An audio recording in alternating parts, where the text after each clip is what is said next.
ओम शांति। सभी को ओम शांति। हम पिछले कुछ दिनों से त्याग की परिभाषा पढ़ रहे हैं बाबा के वाणियों से। एक एक त्याग का चैप्टर हमें महात्यागी स्थिति बनाने में मददगार है।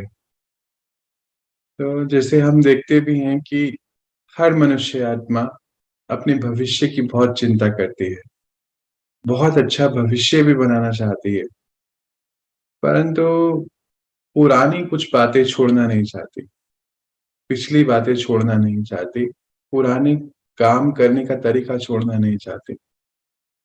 इसीलिए भविष्य प्रारब्ध भी नहीं बन पाती है। कहते भी हैं, दुनिया में सुनते भी हैं कि कोई नई चीज आपको चाहिए तो नए काम करने पड़ेंगे, नए तरीके से चलना पड़ेगा। आज का ये त्याग का चैप्टर भी कुछ इसी प्रकार का है और उसका टाइटल है त्याग का चौथा कदम। व्यर्थ का त्याग कर समर्थ बनो। वैसे तो टाइटल ही अपने आप में सारी बात को एक्सप्लेन कर रहा है, पर वो वंडरफुल टीचर, हम सबको पता है कि उसके पढ़ाने का तरीका, अंदाज ही बिल्कुल निराला है। चलिए शुरू करते हैं।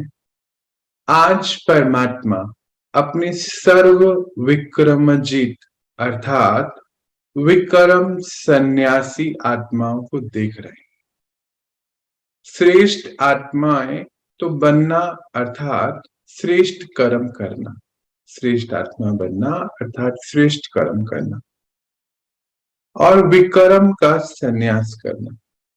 हर एक श्रेष्ठ बच्चे ने श्रेष्ठ आत्मा बनते ही यह श्रेष्ठ संकल्प किया कि हम सभी अब विक्रम से सुकर्म बन गए हैं। सुकर्म आत्मा श्रेष्ठ आत्मा कहलाई जाती है। तो संकल्प ही है विक्रमजीत बनने का। बाबा कहते हैं कि बच्चे सभी जो हैं बाबा के सामने बैठे हैं और सभी ने विक्रम से संन्यास लिया है। विक्रमजीत, तो विक्रम क्या होता है? जो पाप कर्म होते हैं उसको विक्रम कहा जाता है। तो जब हमारा ये अलौकिक जन्म हुआ, दिव्य जन्म हुआ, हमें परमात्मा मिल गए, तो हम सभी ने, बाबा कहते हैं, ये डिसाइड कर लिया कि अपने सारे ही पाप कर्मों को खत्म करके सुकर्म बनाने हैं और उसी को बोला जाता है विक्रमजीत। तो जब परमात्मा सृष्टि पर आ गए तो हम सभी आत्माएं जो बाबा के बच्चे हैं वो अपने सुकर्म करने के लिए कार्यरत हो गए और इसी को विक्रमजीत संवत भी कहा जाता है। जो विक्रमजीत संवत, जिसको एक एक एक, यानी कि जब लक्ष्मी नारायण अपनी गद्दी पे बैठेंगे तब से कोई भी आत्मा विकर्म नहीं करेगी, क्योंकि अपने विकारों में नहीं। विकर्म अर्थात विकार के वशीभूत हुआ करा हुआ कर्म। तो बाबा कहते हैं कि सुकर्म आत्मा श्रेष्ठ है। तो श्रेष्ठ शब्द बहुत यूज हुआ है ना। हर एक श्रेष्ठ बच्चे ने श्रेष्ठ आत्मा बनते ही, श्रेष्ठ बच्चे हम सभी, फिर श्रेष्ठ आत्मा बने, बाबा को पहचान लिया, फिर श्रेष्ठ संकल्प कर लिया। क्या कर लिया? कि सभी विकर्म से सुकर्म बनेंगे, सुकर्मी बनेंगे। सुकर्मी आत्मा कौन है? जो श्रेष्ठ आत्मा होती है। तो संकल्प ही विक्रमजीत बनने का। कहते हैं संकल्प आप बच्चों ने विक्रमजीत बनने का ले लिया है। यही लक्षण पहले पहले सभी ने धारण किया है ना, पूछते हैं बाबा। इसी लक्षण को रखते हुए, लक्ष्य को रखते हुए श्रेष्ठ लक्षण धारण कर रहे हो। तो अपने आप से पूछो कि विकर्मों का संन्यास कर विक्रमजीत बने हो, पूछते हैं। कहते हैं आप सबने ये लक्ष्य पहले पहले सभी ने धारण करा कि हमें जैसे ही बाबा मिला तो हमने क्या लक्ष्य धारण किया कि आप सारे जितने भी हमारे नेगेटिव कर्मा है, पाप कर्मा है, उसको छोड़ अब हम सुकर्म की तरफ ध्यान देंगे। लक्ष्य ही ये रखा, तो कहते लक्षण भी वैसे धारण कर लिए। तो उसमें एक शब्द है जो बहुत इंपॉर्टेंट है कि विकर्मों से संन्यास लिया कि नहीं लिया, गलत कर्मों से संन्यास लिया कि नहीं लिया। जब तक नहीं लिया तब तक विक्रमाजीत बन नहीं सकते। जैसे लौकिक दुनिया में भी ऊंचे से ऊंचे रॉयल कुल की आत्माएं कोई साधारण चलन नहीं कर सकती, वैसे ही आप सभी कौन हैं, पूछ रहे हैं बाबा, आप सब कौन हैं? परमात्मा की डायरेक्ट रचना है, सुकर्मी आत्माएं हैं, विकर्मी नहीं है, और इसीलिए कोई विकर्म कर नहीं सकती। जैसे हद के वैष्णव लोग कोई भी तामसिक चीज स्वीकार कर नहीं सकते, ऐसे ही विक्रमजीत विष्णुवंशी विकर्मी व विकल्प का तमो प्रधानता का कर्म व संकल्प नहीं कर सकते। आप सभी श्रेष्ठ आत्माओं के हिसाब से, आत्मिक धर्म के हिसाब से ये निषेध है। तो बाबा क्या कहते हैं कि जैसे लौकिक में भी कोई रॉयल कुल की आत्माएं हैं, रॉयल फैमिली के हैं, तो वो साधारण तरीके से नहीं रह सकते। उनके अपने पूरे प्रोटोकॉल हैं जिसको वो फॉलो करते हैं, अपने रूल्स एंड रेगुलेशंस हैं। तो ऐसे ही आप कौन हो? कहते हैं आप सब तो परमात्मा की डायरेक्ट रचना हो, सुकर्मी आत्मा हो। तो सुकर्मी जो है विकर्म नहीं कर सकती कभी भी। ठीक है, फिर एग्जाम्पल फिर बाबा देता है, जैसे हद के वैष्णव, वैष्णव लोग क्या है, तामसिक भोजन, कोई भी तामसिक चीज लेते ही नहीं, स्वीकार ही नहीं करते हैं। कहते आप सब कौन है? विकर्मजीत है और विष्णु वंशी हैं। तो आप आत्माएं कभी भी ऐसा काम नहीं कर सकती हैं जो तमो प्रधानता का हो, जिसमें कोई गलत कर्म छिपा हो, पाप कर्म हो, वो आप नहीं कर सकते। पाप कर्म, साधारण कर्म कहते निषेध है। किसके हिसाब से? एक तो श्रेष्ठ आत्मा के हिसाब से और आत्मिक धर्म के हिसाब से निषेध है। जो चीज निषेध कहते हैं ना कि ये काम हम नहीं कर सकते हैं, जैसे वैष्णव का उदाहरण दिया बाबा ने कि हम नहीं ले सकते हैं ये चीज, हम तामसिक चीजें नहीं लेते हैं, तो निषेध है।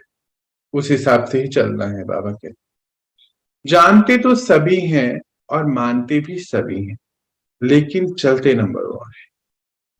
ऐसे बच्चों को देख बाबा को इस बात पर एक हंसी की कहानी याद आई, जो आप लोग सुनाते रहते हो, मानते भी हो, कहते तो हो पर करते भी हो, पूछते हैं बाबा। इस पर दूसरों को तोते की कहानी सुनाते हो ना, कह भी रहा है और कर भी रहा है, या बोलो कह भी रहा है पर कर नहीं रहा है, बस रट के कह रहा है पर कर नहीं रहा है, तो इसको क्या कहेंगे? ऐसे श्रेष्ठ आत्माओं को क्या ये शोभता है, पूछते हैं बाबा। क्योंकि ब्राह्मण आत्माएं श्रेष्ठ हैं। तो श्रेष्ठ क्या है? सुकर्म या साधारण कर्म? जब ब्राह्मण साधारण कर्म भी नहीं कर सकते, तो पाप कर्म, पतित कर्म, विकर्म की तो बात ही नहीं। आप सब तो विक्रम अजीत हैं, अर्थात विक्रम, विकल्प के भी त्याग हैं, त्यागी हैं। बाबा कहता है कि यहाँ पर एक कहानी उनको हंसी की याद आ रही है कि जो आप कहते हैं वो आप कर भी रहे हैं कि नहीं। तोते की बात बता रहे हैं कि तोता क्या है, बोल भी रहा है और कर भी रहा है। जैसे रट के कोई किसी को हम ज्ञान के 1-2 पॉइंट सुना भी दें, तो कर तो वही रहे हैं, मतलब पुराने तरीके से ही चल रहे हैं, नए तरीके से तो नहीं चल रहे हैं। यहाँ पे बाबा ने एक शब्द यूज किया, ब्राह्मण आत्माएं। ब्राह्मण हम सब जानते हैं, जो अपनी वाइब्रेशन को परमात्मा के साथ जुड़ के अभी बढ़ा रहे हैं। कोई वर्ण की बात नहीं हो रही है, ये गुणों की और शक्तियों की बात हो रही है, आत्मिक शक्तियों की बात हो रही है। बाबा कहते हैं आप ब्राह्मण आत्माएं तो श्रेष्ठ आत्माएं हैं, वो कभी साधारण कर्म भी नहीं कर सकते, और विकर्म तो बहुत दूर की बात है, साधारण भी नहीं कर सकते, क्योंकि ये विकल्प भी आपके अंदर होना नहीं चाहिए, इसका भी त्याग कर दीजिए। त्याग की परिभाषा पढ़ रहे हैं ना हम, तो विकल्प मतलब कोई ऑप्शन नहीं है आपके लिए, आपको ये करना ही नहीं है। बाबा ये इस पे अंडरलाइन करा रहे हैं, कोई ऑप्शन नहीं। साधारण रीति ना कर्म करना है, ना सोचना है, ना बोलना है, ना चलना। आगे देखते हैं, कर्म इंद्रियों के आधार से कर्म के बिना रह नहीं सकते। तो देह का संबंध कर्म इंद्रियों से है और कर्म इंद्रियों का संबंध कर्म से है। यह देह और देह के संबंध के त्याग की बात चल रही है। कर्म इंद्रियों का जो कर्म के साथ संबंध है, उस कर्म के हिसाब से विकर्म का त्याग, इसकी बात चल रही है। विकर्म के त्याग बिना सुकर्म व विक्रमजित बन नहीं सकते। अंडरलाइन करेंगे इसको। तो बाबा कहते हैं कर्म इंद्रियां, हम आत्मा शरीर में है, कर्म इंद्रियां हैं, तो कर्म इंद्रियां कर्म किए बगैर रह नहीं सकती। तो देह का संबंध कर्म इंद्रियों से है और कर्म इंद्रियों का संबंध कर्म से है। ऐसे करेंगे ना, देह इक्वल टू कर्म इंद्री इक्वल टू कर्म, संबंध है आपस में सबका। कर्म करेगी तो कर्म सोचना भी है, बोलना भी है, कर्म सब कर्म है। तो बाबा कहते हैं ये देह और देह के संबंध की त्याग की बात चल रही है। कल हमने क्या देखा था, अलौकिक और लौकिक संबंध के त्याग की बात। अभी वही कंटिन्यूटी पे बाबा कह रहे हैं, वही बात है, पर देह और देह के संबंध किससे है, कर्म से। और कौन से कर्म त्यागने हैं, साधारण और विकर्म, उसके त्याग की बात चल रही है। बाबा कहते कि विकर्म त्यागे बिना सुकर्म और विक्रमजित बन नहीं सकते। मतलब अपने पतित कर्म, पाप कर्म, पुराने कर्म त्यागे बगैर, पुराने कर्म करने का तरीका त्यागे बगैर, उसको त्याग नहीं किया तो सुकर्म बन नहीं पाएंगे, अच्छे कर्मा, पॉजिटिव कर्मा नहीं बन।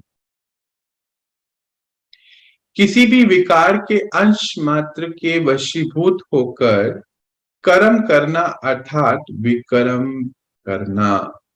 अंडरलाइन करेंगे इस डेफिनेशन को। कोई भी विकार से कोई भी कर्म करना, जैसे विकार मोह के वश आके करना, या क्रोध के वश आके करना, मैंपन के वश में आके करना। मैंपन होगा तभी ये होंगे, नहीं तो ये होंगे नहीं, वो तो एक्सटेंशन पर है। काम विकार, ये सारे जो है किसी न किसी जो विकार है उसके वशीभूत हुए हुए कर्म है। जैसे अहंकार के वश आके कुछ कह दिया, मैंपन में आके कुछ कह दिया, आलस्य में अपने आप को कुछ कह दिया कि नहीं अभी नहीं, 10 मिनट बाद कर लेंगे। अच्छा कोई बात नहीं, अगर आज ये काम नहीं किया तो क्या फर्क पड़ता है, कौन सा कुछ कोई जा रहा है। तो हम अपने आप से जो बातें कर रहे हैं वहां पे चेकिंग करा रहे हैं बाबा। कोई भी विकार है, वो पहले, हम सबकी एक डिग्री है, हम सबको पता है ना वो डिग्री क्या है, निर्विकारी और अहिंसक, जिसमें हिंसा नहीं है। अब हिंसा दो प्रकार की होती है। दो प्रकार की हिंसा कौन सी होती है, जब आत्मा शरीर में है और कोई विकार को यूज करे तो पहले वो हिंसा अपने साथ कर रही है, और फिर किसी विकार में आने के लिए सामने भी कोई चाहिए, दूसरी आत्मा। तो जैसे मान लीजिए गुस्सा करना है, क्रोध करना, तो अपने साथ पहले अपने आप को क्रोध करा, फिर उनको क्रोध किया, तो क्या हो गए? डबल हिंसक।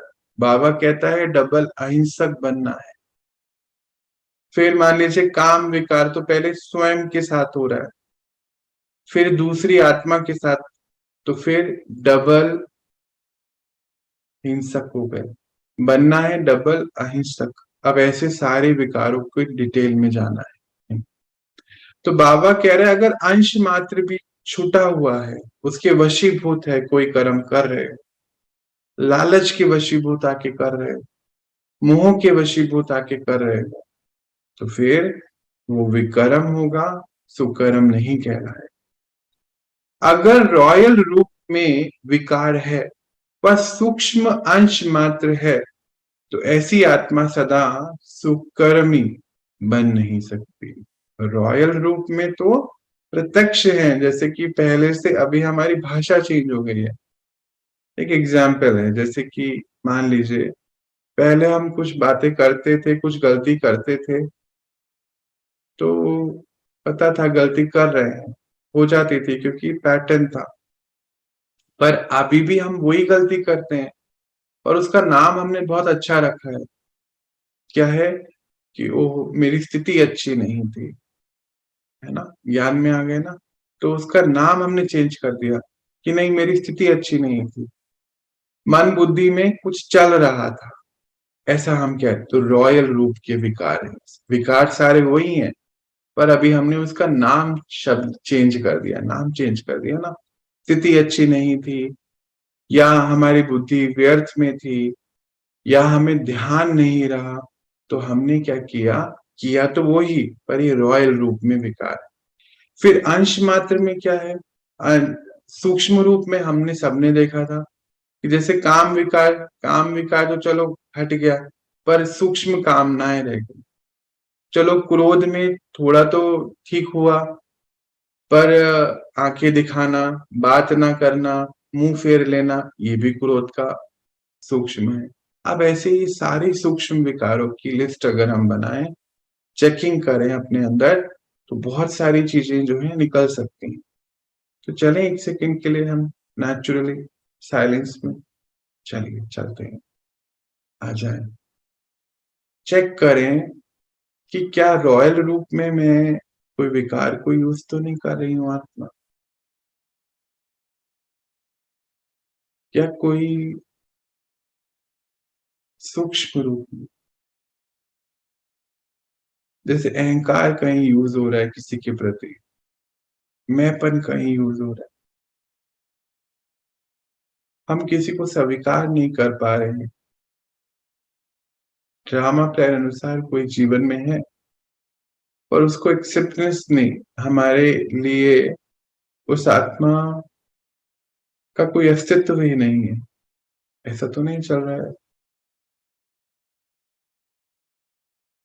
और ऐसा सोचते हुए कोई भी सोच रखना, संकल्प, कर्म, बोल, ये सब जो है विकर्म में आते हैं, विकारों में किए गए कर्म।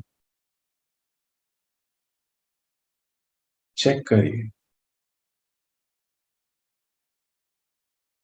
और अब इसको परमात्मा के ज्ञान के हिसाब से चेंज कर दीजिए कि सबसे आत्मिक रिश्ता और सभी के लिए आत्मिक कर्म।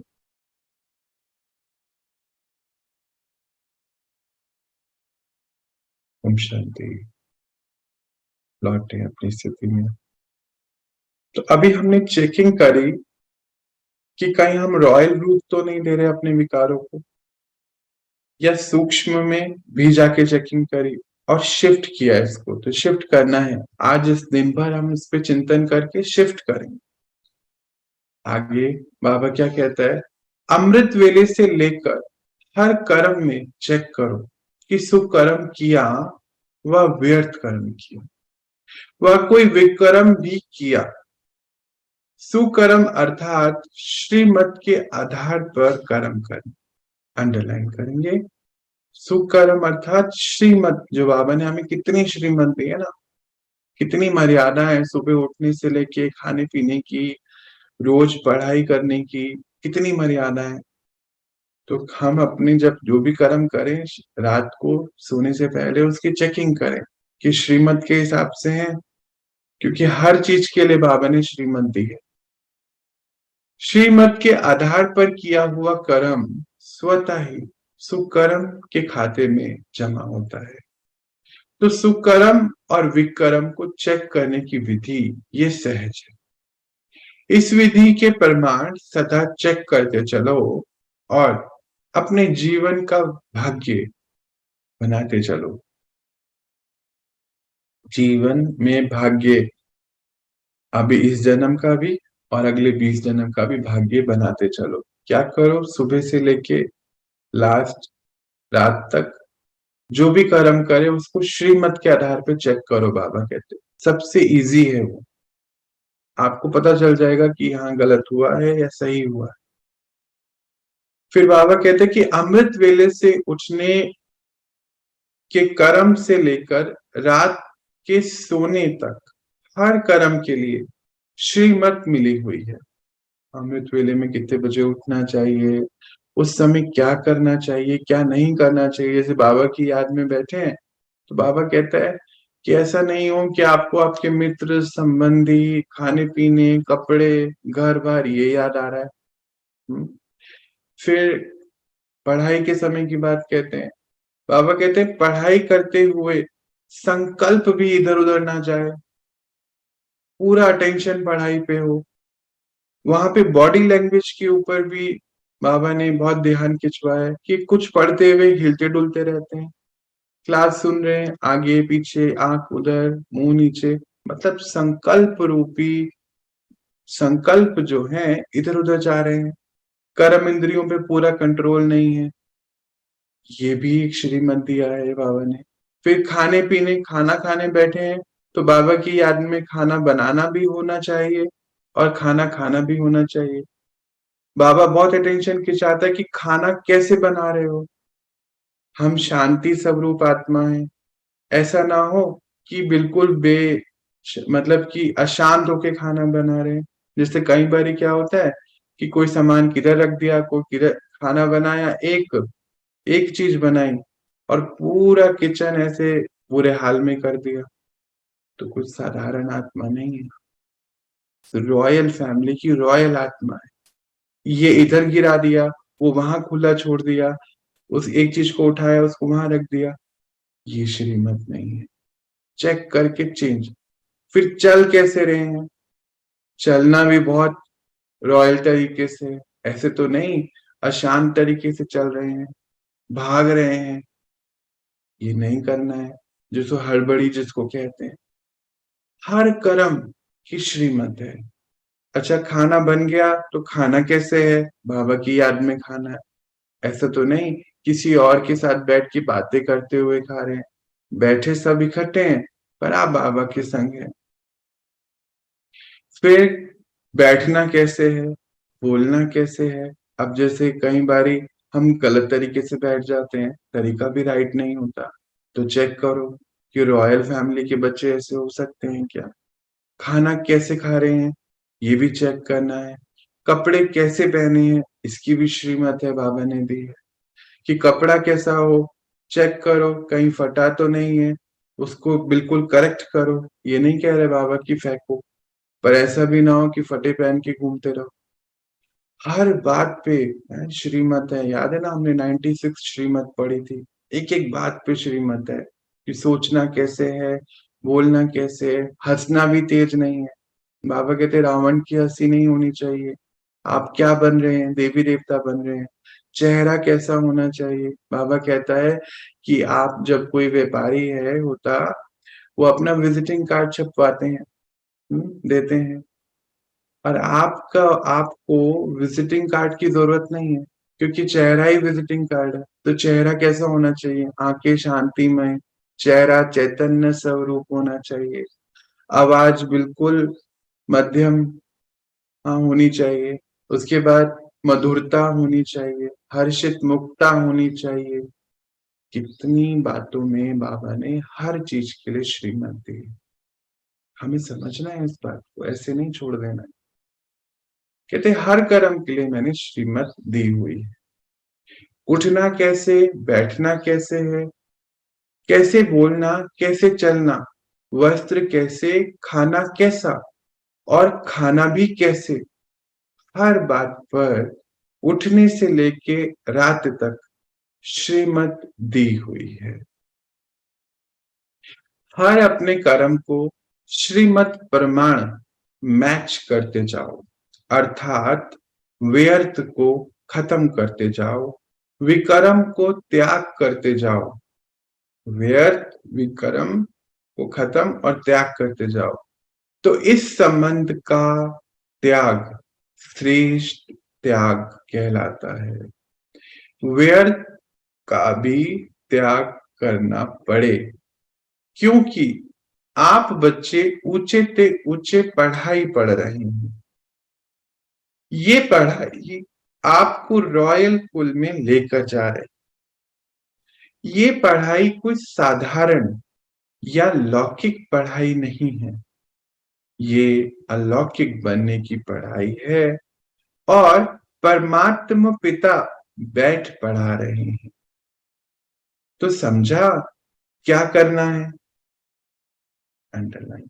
अब कहते कोई लौकिक पढ़ाई, साधारण पढ़ाई नहीं पढ़ रहे हो, आप देवी देवता बन रहे हो और रॉयल फैमिली में जाने की तैयारियां कर रहे हो, और परमात्मा पिता बैठ के पढ़ा रहे हो।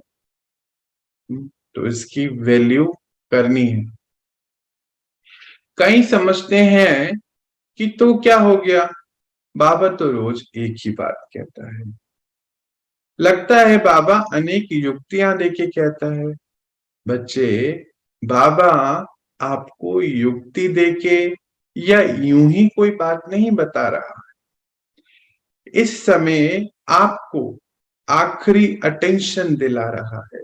इस समय कम है, इसीलिए त्याग करना है।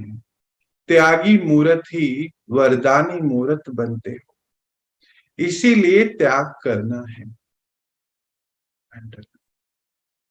बाबा हमारे संकल्पों को देखते हैं, कहते हैं कि कुछ बच्चे सोचते हैं कि बाबा तो रोज नई युक्ति लेकर आता है, रोज बताता रहता है।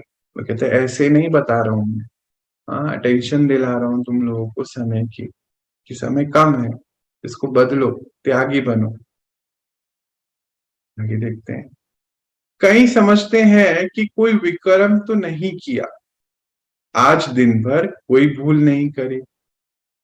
अच्छा, कोई ऐसा बोल तो नहीं बोला, लेकिन व्यर्थ बोल, व्यर्थ कर्म, व्यर्थ सोच समर्थ बनने नहीं देंगे, अर्थात श्रेष्ठ भाग्यवान बनने नहीं देंगे। अगर विकर्म नहीं किया लेकिन व्यर्थ किया, हाँ क्या किया, व्यर्थ संकल्प बोल कर्म, तो वर्तमान और भविष्य जमा तो नहीं हुआ।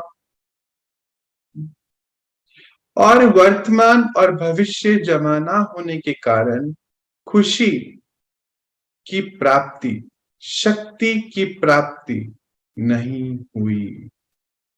ऐसी आत्माएं सदा अपने को शक्ति विहीन और समझेंगी कि परमात्मा पिता की हमें कोई मदद नहीं। अंडरलाइन, अंडरलाइन करेंगे और प्रिंट करेंगे इसको यहाँ पर। बाबा कहते हैं कई बच्चे सोचते हैं कि आज हमने कोई गलत काम नहीं करा, कोई गलत बोल भी नहीं किया, बोला, कोई पतित कार्य नहीं करा, पाप कर्म नहीं किया। दूसरी ही बात बाबा कहते हैं कि गलत तो नहीं करा, ये तो बहुत अच्छी बात है, पर लेकिन व्यर्थ बोल, व्यर्थ संकल्प, व्यर्थ बोल, व्यर्थ कर्म, अगर व्यर्थ किया तो भी तो समर्थ नहीं किया। अर्थात जो भाग्य बन रहा है, बाबा कहते हैं ना, हर जो घड़ी है इस संगम की, उसमें आपका सेकंड बाय सेकंड भाग्य का निर्माण हो। पूरे 5,000 साल के कल्प का भाग्य अभी संगम छोटे से समय में बना था। कहते अर्थात श्रेष्ठ भाग्यवान तो नहीं बन जाओगे फिर। अच्छा, विकर्म तो नहीं किया पर व्यर्थ बहुत कर लिया। कई बार क्या होता है कि देह अभिमान के वश आके हम कोई कर्म करते हैं कि इससे हमारी बात हो, मतलब हमारा नाम हो। सेवा में भी कई बार ऐसा सोच लेते हैं कि इससे हमारे नाम शान बढ़े, तो वो भी बाबा कहते हैं कि सही नहीं है, व्यर्थ बोल। अच्छा, एक बात कोई थी, उससे अनेक बात सोच लेते हैं, बैठे बैठे अनेक बातें बोल देते हैं, पीछे की बातों को ले आते हैं, ये भी व्यर्थ है बाबा कहता है। तो ये सब नहीं करना है। कुछ नहीं तो बैठे हम आज तो मोबाइल के ऊपर बहुत समय बिता देते हैं व्यर्थ, टेलीफोन पे बात करके व्यर्थ समय बहुत बिता देते हैं। तो बाबा कहते हैं कि ये व्यर्थ कर्म की वजह से आपने वर्तमान और भविष्य में जो जमा करना चाहिए था वो नहीं किया, वेस्ट हो गया ना, वो टाइम वेस्ट हो गया। तो इस वजह से जो श्रेष्ठ भाग्य पाना था वो नहीं पाया। इसकी आज हमारी चेकिंग है बहुत ज्यादा। श्रेष्ठ कर्म करने वाली, एक लाइन मेरी रह गई, पहले वो बात कर लेते हैं। तो बाबा कहते कि खुशी नहीं मिली, वर्तमान समय में खुशी प्राप्त नहीं होती क्योंकि व्यर्थ किया। कहते फिर बच्चे क्या बोलते हैं कि परमात्मा पिता की हमें कोई मदद नहीं है। यहाँ पे हमें अंडरलाइन करना है। कई बार हम ऐसा सोचते हैं ना कि भगवान की हमें मदद नहीं है, तो अब उसकी श्रीमत को समझ गए क्या श्रीमत है, कि हमें व्यर्थ अगर हम करेंगे तो बाबा हमारी मदद, बोलो सोचो, नहीं करेगा। सिंपल है, श्रीमत है। आज देखो ये श्रीमत मिल गई है कि व्यर्थ अगर कर्म किया, व्यर्थ बोले तो खुशी भी नहीं मिलेगी, और खुशी भी नहीं मिलेगी, और बाबा का संग भी उसने बोला कि नहीं मिलेगा, क्योंकि व्यर्थ कर्म करने वाले बच्चों को बाबा क्या देगा ना, कोई कुछ नहीं दे सकता, क्योंकि समय को तो उसने बता दिया। पर अगर हम समय की वैल्यू नहीं करेंगे तो वो तो कुछ नहीं कर सकता है। वो एक फैसिलेटर है। जैसे मान लीजिए लौकिक में आपके एक दो बच्चे, चार बच्चे हैं, माता पिता क्या कर सकते हैं, बच्चों को स्कूल भेजने का इंतजाम कर सकते हैं, है ना। भाई उनका जो भी एक्सपेंसेस है, पढ़ाई का, खाने पीने का, बैठने की जगह, और जो भी चाहिए कपड़े आदि सब कुछ दे सकते हैं। पर पढ़ाई और एग्जाम तो बच्चे को देना पड़ेगा। पढ़ा भी सकते हैं, एग्जाम देने के लिए एग्जामिनेशन हॉल तक छोड़ के भी आ सकते हैं, पर अंदर बैठ के तो बच्चे को पढ़ना पड़ेगा। अब बाबा यही कहते हैं कि बच्चे पूरा संगम में आपको पढ़ा रहा हूं, यही मेरी ब्लेसिंग है, इसके अलावा मुझसे कोई और ब्लेसिंग आप एक्सपेक्ट मत करो। बस यही मेरे, ये ज्ञान मेरा तुम्हारे लिए ब्लेसिंग है, और तुम्हें शक्तियां दे रहा हूं। अब इसको आप चाहे जैसे यूज करो, ये आपके ऊपर है। बाबा ये कह रहे हैं यहाँ पर, श्रेष्ठ कर्म करने से वर्तमान में भी श्रेष्ठ कर्म का प्रत्यक्ष फल, खुशी और शक्ति की अनुभूति होगी। अंडरलाइन देखिए, इससे पहले का सेंटेंस और कंट्रास्ट में अभी का सेंटेंस देखिए। कहते पहले में तो बोले कि खुशी की प्राप्ति नहीं होगी, बाबा का मदद भी नहीं ऐसे कहते मिलेगा, पर जो श्रेष्ठ कर्म करेगा उसको वर्तमान, हम लोग कहते हैं ना हम तो भविष्य की पढ़ाई पढ़ रहे हैं, वो कहते हैं आज भी तो आपको उसकी खुशी मिलने वाली है, उसका प्रत्यक्ष फल खुशी भी मिलेगी और शक्ति की अनुभूति होगी, शक्तिहीन नहीं महसूस करोगे।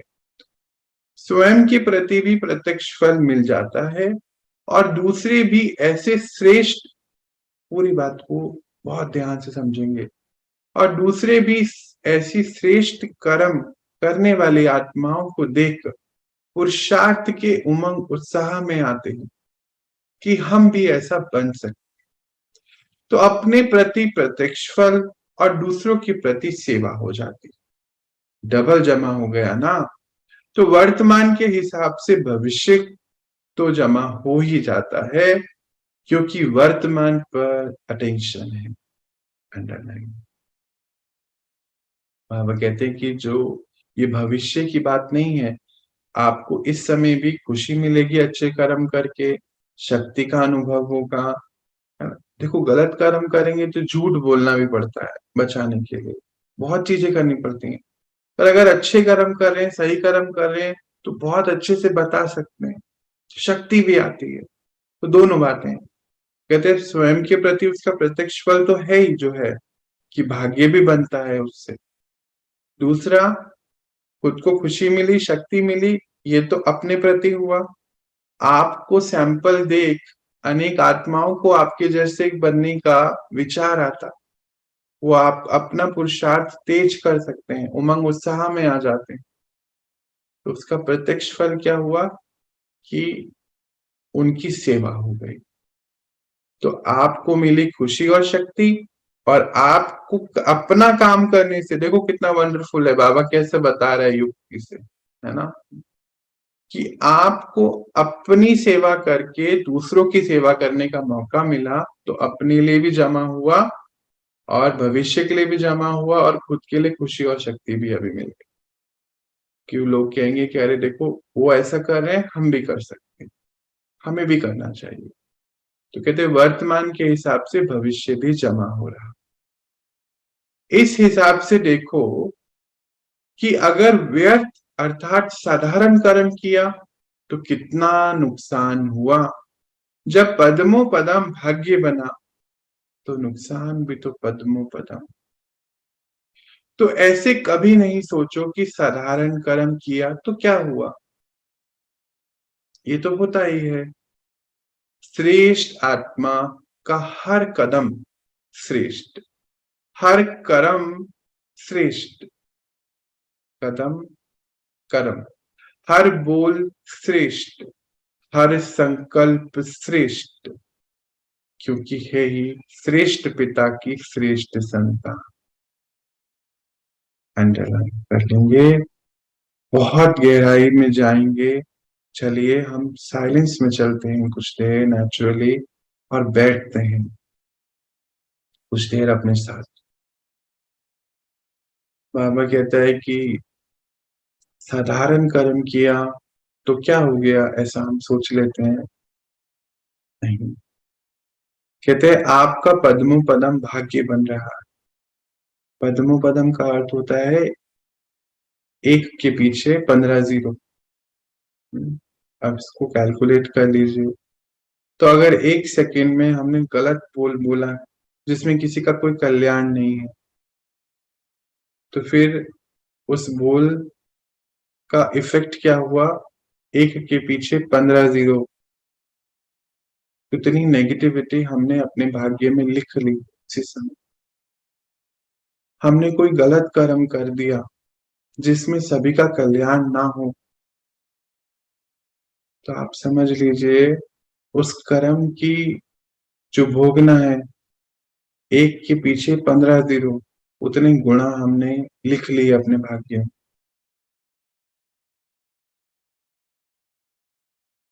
अगर हमने श्रेष्ठ कदम नहीं उठाया या व्यर्थ साधारण उठा लिया, तो हमने अपना भाग्य एक के पीछे 15 जीरो उतना कम कर दिया एक सेकंड में। अब चेक करो दिन भर कल और आज सुबह से कितने सेकंड खराब करें।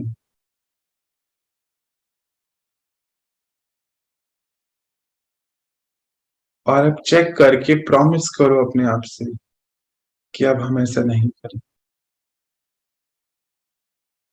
क्योंकि बाबा ने बोला कि आप तो श्रेष्ठ पिता की श्रेष्ठ संतान हो। तो आपका हर कदम श्रेष्ठ, हर कर्म श्रेष्ठ, हर बोल श्रेष्ठ। मैचिंग है ये, श्रीमत है। चलिए लौटे अपनी स्थिति में, शांति। ये श्रीमत मिल गई हमें, है ना, इसको चेक करके चेंज करेंगे। जब ये वीडियो आ जाएगा आगे पीछे करके सुनकर चेक करके चेंज करेंगे। तो समझा त्याग की परिभाषा क्या हुई। व्यर्थ अर्थात साधारण, साधारण संकल्प, बोल, कर्म, समय, इसका भी त्याग करना समर्थ, सदा समर्थ बनना होता है। सदा अलौकिक अर्थात पद्म पदम भाग्यवान बनना होता है। तो व्यर्थ और साधारण बातों को भी अंडरलाइन करो। इसमें अलबेलेपन का त्याग करो। आप सभी विशेष हो, विशेष और श्रेष्ठ हो। सदा इस बात को स्मृति में रखो। बाबा कहता है कि त्याग की परिभाषा क्या हुई पता चला आप बच्चों को। व्यर्थ अर्थात साधारण, ना संकल्प साधारण हो, ना बोल ना कर्म। बहुत ज्यादा अलाइनमेंट है। जब हम बहुत ज्यादा व्यर्थ सोचते हैं फिर व्यर्थ ही बोलते हैं। अच्छा, फिर हाँ, वायरिंग याद है हमने 3-4 दिन पहले देखा था। वायरिंग, हमारी बहुत जगह वायरिंग होती है। अब उसको चेकिंग करना था हमने, मुझे लगता है हम सबने किया होगा। जैसे एक बात से दूसरी कई बातें आ जाती है ना। जैसे कश्मीर का नाम आया तो आप जो कश्मीर कभी घूमने गए तो कश्मीर की बातें आ गई, या वो कोई मूवी देखी थी वो सामने आ गई। वायरिंग है। हाँ। या फिर जैसे मान लीजिए 4 बजे तो चाय पीनी पड़ती है, जैसे ये वायरिंग है 4 बजे और चाय की वायरिंग शाम की। अब ऐसे अनेक वायरिंग है जो हमें ढूंढनी है पीछे पीछे पीछे, व्यर्थ जहां से व्यर्थ आ जाता है। हाँ, जैसे कोई चीज पढ़ रहे थे, कोई न्यूज पढ़ रहे थे, कोई बात पढ़ रहे थे, उसमें कोई नाम आया, उस नाम से वायरिंग है पीछे। कभी जीवन में उस नाम के व्यक्ति ने कुछ करा तो उसके बारे में बैठे बैठे सोचने लगते हैं। ये वायरिंग है। ऐसी वायरिंग हमें व्यर्थ में लेके जाती है। और हमें तो याद है ना, बाबा ने प्रोजेक्ट इमेजेस एंड वॉइसेस चलवाया था। वो तो कंटिन्यू चलना है, अभी बंद थोड़ी हुआ है। मेरा तो 10 साल हो गए चलते हुए, है ना। चेकिंग करनी है अपनी, इसको कहीं नोट करना है, लिख के लगाना है कि मैं किसके अंडर चल रहा हूँ, project images and voices. Continue वो हमें क्लीन करता जाएगा। चेक करिए, मैंने भी ऐसे ही किया था। अब तो अटेंशन में रहता है। पहले शुरुआत में तो लिख के लगाना पड़ता है। लिखा था, कुछ महीने लिख कर लगाया अपने साथ। आप भी इसको चेक करिए। तो बाबा क्या कहता है यहाँ पर कि आप बच्चों का तो हर कर्म जो है समर्थ होना चाहिए। तो उसका त्याग करना है। किसका? किसका त्याग करना है हमें? साधारण और विकर्म तो करना ही है। साधारण भी कहते हैं इसको अब नहीं यूज करना है। अर्थात पद्म पदम भाग्यवान तभी बनोगे। तो व्यर्थ और साधारण को अंडरलाइन करो, अलबेले मत बनो।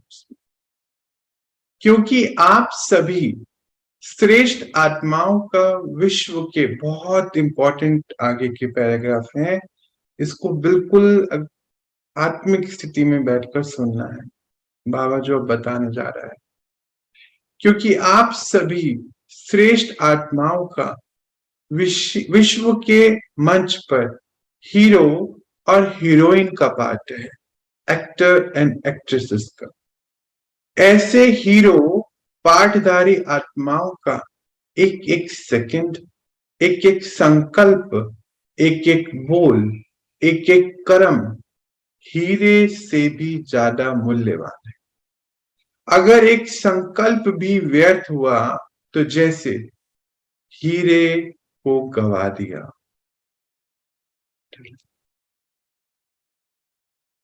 बाबा क्या कहता है आज टाइटल, हीरो हीरोइन, किसके इस बेहद के ड्रामा में, इस रंगमंच पे। क्यों कहता है ऐसे? जैसे जब हीरो हीरोइन को ना अनेक लोग देख, वो साधारण नहीं चल सकते, है ना। ट्रेंड सेटर होता है ना। जैसे मान लीजिए एग्जाम्पल है, कोई एक्टर प्रमोट कर रहा है कि हमें अच्छे से जीना चाहिए, कोई व्यर्थ चीजें, कोई नशे की चीजें नहीं लेनी चाहिए, मानो एक एग्जाम्पल है। और कुछ देर बाद खुद ही कुछ नशे का सामान लेता हुआ दिखे तो क्या होगा ये बताओ। कोई वीआईपी जिसको हम टीवी पे देखते हो, वो कुछ ऐसे गलत काम करता नजर आए, क्या होगा? कितने लाखों आंखें उसको देख रही हैं, रॉयल फैमिली के बच्चे, उनको कितनी लाखों निगाहें देखती हैं। हमें पता भी नहीं है अभी, मालूम हमें कितने लोग देख रहे हैं। तो बाबा यही कह रहा है कि आप हीरो और हीरोइन का पार्ट निभा रहे हो। कितने लोगों के सैंपल हुआ, अब कौन आपसे क्या लेगा पता नहीं है। कोई हो सकता है आपकी बोली को कॉपी करना चाहे, कोई आपके कपड़ों को, कोई चाल को, कोई चलन को, कोई व्यवहार को, अभी पता नहीं है। परंतु अनेक आत्माएं आपको देख रही हैं, इसीलिए एक एक सेकंड, एक एक संकल्प, एक एक बोल, एक एक कर्म हीरे से भी ज्यादा मूल्यवान है। तो सोचो, कुछ एक व्यर्थ का संकल्प भी आया तो कितने हीरे गवा दिया। चेकिंग करो, ऐसे सोच के बाबा कहता है। अगर कीमती से कीमती हीरा किसी का गिर गया या खो जाए तो क्या सोचेंगे कि कितना कुछ गवा दिया है। ऐसे एक हीरे की बात नहीं, अनेक हीरो की कीमत एक एक सेकंड की है। इस हिसाब से सोचो, ऐसे नहीं कि साधारण रूप में बैठे बैठे साधारण बातें करते करते समय बिता दिया। बच्चे, समय की वैल्यू है। फिर क्या कहते हैं, कोई बुरी बात तो नहीं करी, कुछ बुरा तो नहीं देखा, बस बैठे बातें ही तो कर रहे थे। बाबा तो हर घड़ी याद दिलाता है। कोई बच्चा कहता होगा तो बाबा उसकी बात कह रहा है। ऐसे ही चलता है तो क्या हो गया, अब कोई लौकिक में आएगा तो व्यर्थ ही तो करेगा ना। बाबा तो हर वक्त अटेंशन दिलाता है, बाबा तो ऊपर रहता है, उसको क्या पता कि लौकिक रिश्ते कैसे निभा। बच्चे, बाबा हर घड़ी आपको देखता है। ऐसे वैसे चलना रॉयल फैमिली के बच्चों के लक्षण नहीं। साधारण रीति से उठना बैठना आपके लिए नहीं। और कोई नहीं तो समय हर पल देखता है, रिकॉर्डिंग चल रही। ऐसे वैसे साधारण कुछ नहीं कर सकते। ऐसे ही चल रहे थे, यह ऐसे ऐसे करते भी, कोई बात नहीं, आज तो हो गया, फिर ध्यान देंगे। ऐसे भी नहीं चल सकते। ऐसे नहीं, जैसे नहीं, वैसे नहीं, कुछ भी ऐसा वैसा जैसा नहीं।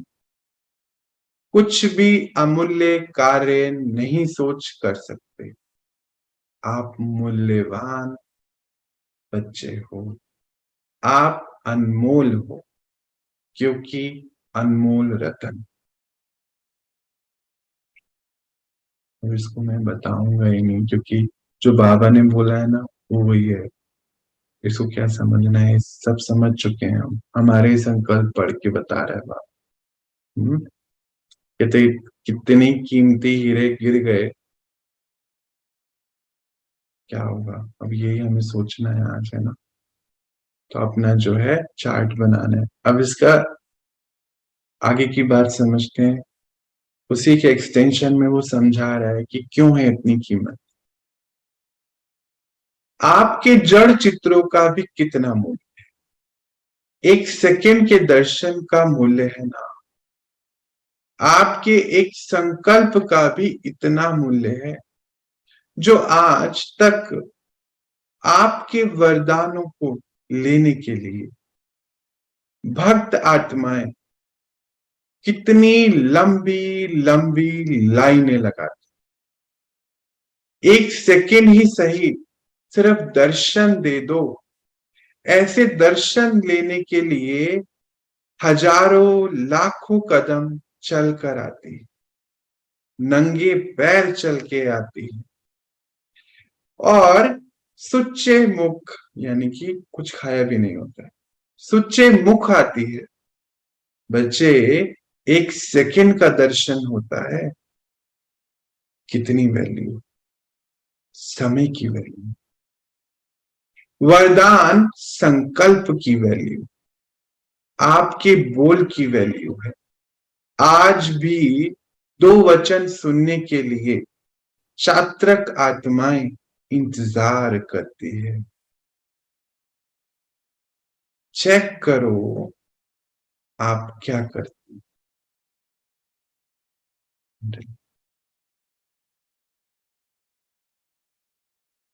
क्या बोलूं मैं, बस कुछ नहीं बचा बोलने के लिए।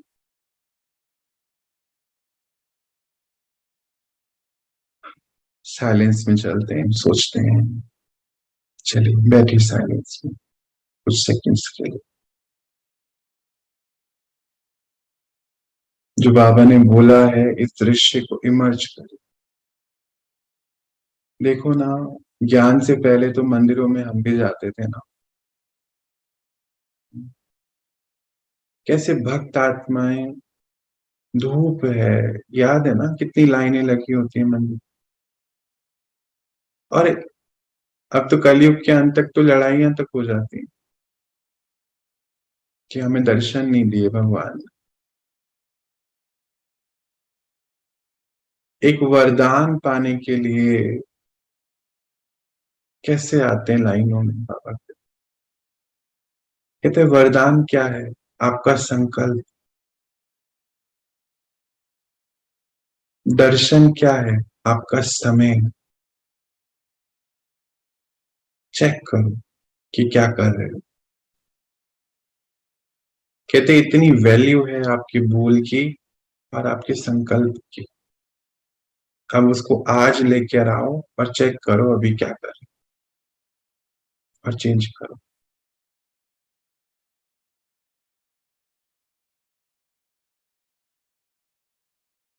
चलिए लौटते हैं। हम सभी ने चेकिंग जरूर करी है, अब चेंज करने का समय है इसको। चलिए आगे बढ़ते हैं। आपकी दृष्टि की वैल्यू आज भी नजर से निहाल कर लो, ऐसे पुकारते रहते हैं। आपके जड़ चित्रों के आगे झोली फैलाए बस कहते हैं, हे देवी देवता नजर से निहाल कर दो। आपकी नजर से मेरा संसार बदल दो, सृष्टि बदल दो। बच्चे, आप आज अपने को नहीं बदल सकते हो। अंदर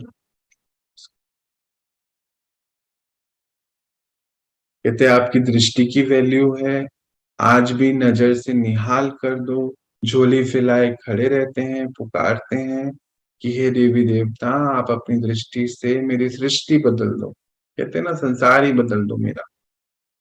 भाई कितनी दिक्कतें चल रही होती हैं जब मंदिर पहुंचते हैं, ऐसे भी कुछ होते हैं। सब मांगने ही पहुंचते हैं वहां तो ना, पता ही है हमें। कहते हैं वो इतना, कहते हैं कि आपकी दृष्टि से मेरा संसार बदल जाए तो आज आप अपने को नहीं बदल सकते हो। परिवर्तन की बात हो रही है। आपके हर कर्म की वैल्यू है, क्योंकि इस समय परमात्मा के साथ सबसे श्रेष्ठ पाठधारी बच्चे हो। विश्व की सबसे बड़ी शक्ति, विश्व की सबसे बड़ी शक्ति आप आत्माओं के संग कार्य कर रही।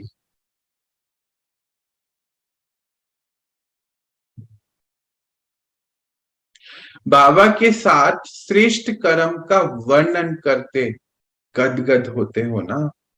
तो इतना अमूल्य है आपका हर सेकंड, हर संकल्प, हर बोल, हर कर्म।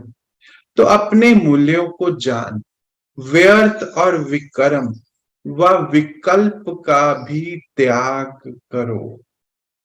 आज ये त्याग का पाठ क्या पक्का कर लिया है या अभी और सोचना बाकी है।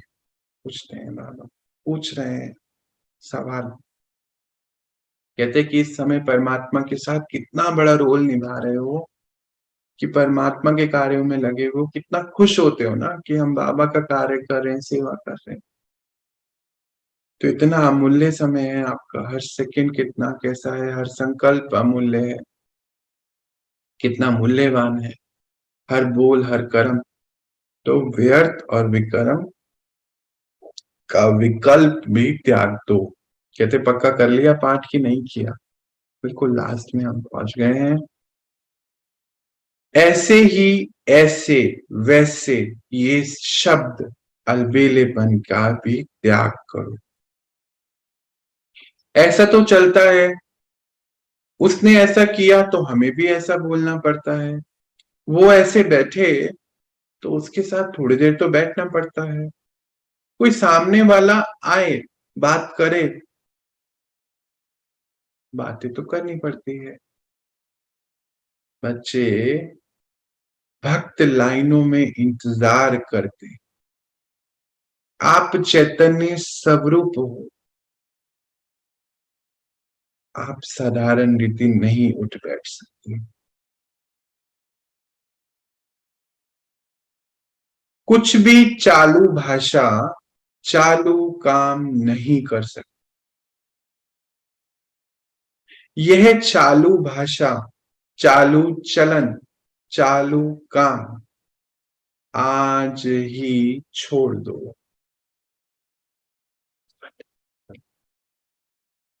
चालू साधारण शब्द भी अभी नहीं चल बोलने हैं, बहुत साधारण शब्दों का यूज कर लेते हैं, है ना, चला देते हैं किसी भी काम कुछ भी करके। नहीं कर सकते। चालू बोल नहीं बोल सकते, कार्य नहीं कर सकते, सोच नहीं सकते, कुछ भी ऐसा वैसा नहीं। बाबा कहते आज ही छोड़ दो उसको। हर सेकंड अलौकिक, हर संकल्प अलौकिक, अर्थात अमूल्य। वर्तमान और भविष्य डबल फल वाला हो। जैसे देखते हो ना, कभी कभी एक में दो इकट्ठे फल होते हैं, दो फल इकट्ठे निकल जाते हैं, तो आप श्रेष्ठ आत्माओं का सदा डबल फल है, अर्थात डबल प्राप्ति है। भविष्य के पहले वर्तमान प्राप्ति है, और वर्तमान के आधार पर भविष्य तो प्राप्त हुआ ही है। तो समझा, डबल फल खाओ ना, सिंगल क्यों खाते हो? डबल फल अच्छा लगता है ना। अच्छा। बाबा क्या कहता है कि हर सेकंड अलौकिक हो, हर संकल्प अलौकिक हो, अर्थात मूल्यवान हो। वर्तमान और भविष्य डबल फल, मतलब वर्तमान में हम कर रहे हैं तो अभी खुशी और शक्ति मिल रही है, बाबा के संग है, शक्ति मिल रही है, खुशी है। और उससे भविष्य अपने आप बनता जा रहा है, क्योंकि वर्तमान प्रेजेंट के आधार पे फ्यूचर बनता है ना। बाबा हमेशा कहता है ये बात तो हमें। तो बाबा कहते हैं कि जैसे युक्ति दे रहा है कि कभी कभी एक फल में दो फल निकलाते हैं, तो अच्छा लगता है, तो ऐसे डबल फल खाओ, सिंगल फल क्यों खाते हो? फिर बाबा ने बोला समझा क्या करना है, और फिर लास्ट में बोला अच्छा। हम्म, अब अच्छा। और उसके बाद एक, शायद किसी ने कोई सवाल तो पूछा होगा, आज बाबा ने उसका आंसर दिया है, उसको भी हम सुनते हैं। संगम पर ही आप बच्चे बैगर टू प्रिंस बन जाते हो। कैसे बनते हो? पुरानी दुनिया, पुराने संकल्प से बैगर, और ज्ञान के खजाने, शक्तियों के खजाने, सबके राज्य अधिकारी, सबके राज्य अधिकारी अर्थात प्रिंस, पहले अधीन आत्मा थे, कभी तन के अधीन, कभी मन के अधीन, कभी धन के अधीन, लेकिन अब अधीनता से परे और बेगरपन से परे अब अधिकारी बन गए। अभी सब राज्य अधिकारी बनते हो, और फिर विश्व राज्य अधिकारी बनते हो। अभी स्वयं पर अधिकार, कंट्रोलिंग एंड रूलिंग पावर बढ़ती है, और तभी विश्व राज्य अधिकारी बनते हैं। इसीलिए आप बच्चों को बेगर्स टू प्रिंस कहा जाता है। लास्ट में बाबा ने बोला अच्छा। अच्छा का अर्थ है कि बच्चे अब आप समझ गए, और अब आप कर ही लेंगे। किसी ने, किसी भाई बहन का संकल्प होगा, तो उन्होंने उसका आंसर भी दिया है आज, कि बैगर टू प्रिंस क्यों कहते हैं, क्योंकि अभी बैगर किसके हैं? पहले तो हम अपने मन के थे, मन जैसे चलाता था चल लेते थे, तन का कुछ हुआ तो चलाता था चल लेते थे, धन का मतलब डिपेंडेंसी बहुत थी हमारी, अधीन थे और अब अधिकारी बन। बाबा कहते हैं अधिकारी किसके? परमात्मा के खजानों के, गुणों के, शक्तियों के और ज्ञान के खजानों के अधिकारी हो, उसको यूज कर रहे हो तो अधिकारीपन में आगे सब राज्य अधिकारी बन गए, तो कंट्रोलिंग एंड रूलिंग पावर बढ़ गई और इसी से विश्व राज्य अधिकारी बनोगे। तो फिलहाल बैगर थे, बैगर से प्रिंस बन रहे हो और फिर सतयुग में सब राज्य अधिकारी आज धारण करने की वजह से विश्व राज्य अधिकारी बने। बाबा का हम सब आत्माओं ने शुक्रिया बाबा के प्रति, बाबा आपने हमें ये ज्ञान दिया और हम इसके रूप आपको बनकर दिखाए। ओम शांति, सभी को ओम शांति।